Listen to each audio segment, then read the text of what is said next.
अमरावतीमधील घटना ज्याच्यामध्ये त्या मुलाचा जो मृत्यू झालेला आहे तो पोलीस मारहाणीमध्ये झाला आहे, आता सिद्ध झालंय, त्याचे रिपोर्ट्स आलेले आहेत. म्हणजे परभणीमधला आणि कशा करता तो मुलगा हे केला गेला, हे जर आपण नुसतं संविधान म्हणत असू आणि संविधानासाठी रस्त्यावर येणाऱ्या लोकांना अशा पद्धतीने मारलं जात असेल आणि सरकार काय करतंय, ज्याने विडंबना केली तो मनोरुग्ण आहे म्हणून सांगितलं, त्याचं सर्टिफिकेट आम्हाला माहित नाही, पण याचं सर्टिफिकेट आम्हाला माहिती आहे. मनोरुग्ण जर असेल मग याचं सुद्धा आपल्याला नम्रपणे सांगतो, या सभागृहामध्ये हे प्रकरण सुद्धा दडपण्यासाठी त्याचं पोस्टमार्टम वेगळ्या पद्धतीने करण्याचा प्रयत्न झाला सरकारकडनं दुर्दैवाने. परंतु त्या ठिकाणी जेव्हा लोक जमली, जेव्हा जनसमूह जमला, त्याच्यानंतर लोकांच्या सांगण्यावरून जेव्हा हे झालं याचं पोस्टमार्टम, तेव्हा या सगळ्या गोष्टी रिपोर्टमध्ये आलेल्या आहेत.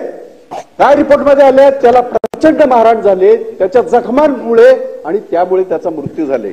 काल या ठिकाणी मुख्यमंत्री बोलत असताना गांभीर्याने बोलत होते.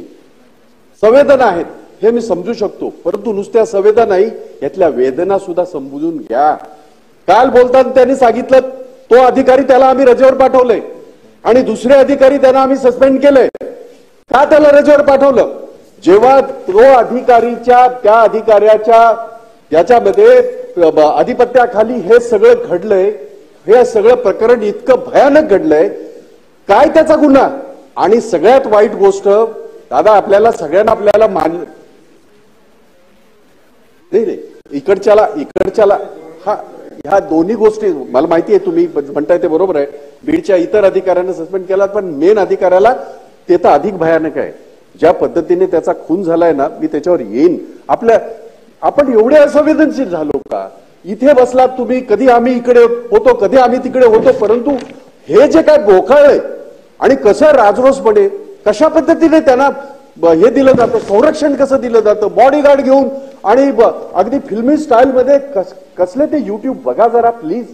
आणि मग जर त्याच्यावर काय कारवाई होत नसेल आणि जर आम्ही विरोधक म्हणून ती गोष्ट आपल्या निदर्शनास आणून देत असू, शासनाच्या निदर्शनास आणून देत असू, तर थातूरमातूर उत्तर नाही चालणार.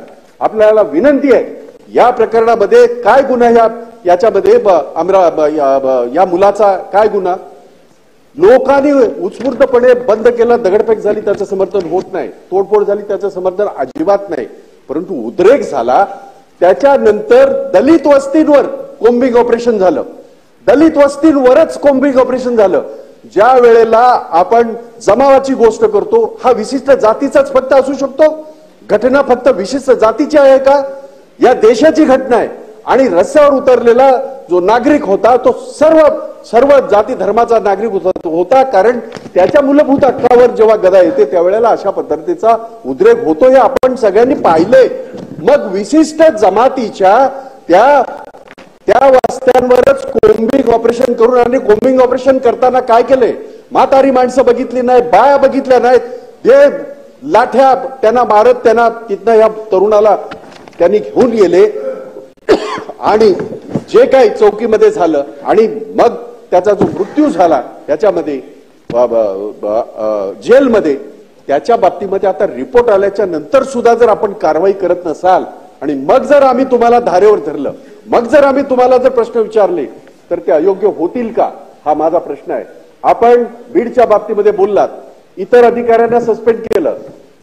दादा, त्या मुलाला घेऊन जाऊन ज्या पद्धतीने त्याच्या छाताडावर नाचलेले आहेत, त्याच्या बरगड्या तुटलेल्या आहेत, त्याच्या डोळ्याचे ज्याला आपण याच्यामध्ये पिक्चर मध्ये बघतो लायटरला लावून त्याच्या डोळ्याच्या जाळण्यात आलेलं आहे. इतकं निर्घृण